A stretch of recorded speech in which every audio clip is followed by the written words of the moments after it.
বিতাব জীবন।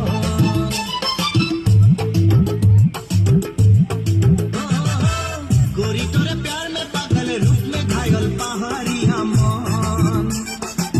गोरी तोरे साथ में रह के खेती करके बिताब जीवन।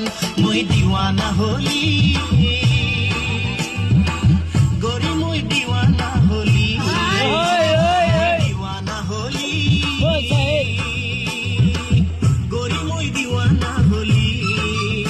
अरे चल गोरी ले जाब তোকে মোর গাঁও। আরে চল গোরি এ যাব তোকে মোর গাঁও। পাহাড়ে কিনারে মোর গাঁও গোরি হরি হরি চাই কে বাগান। মাকে শোনাবো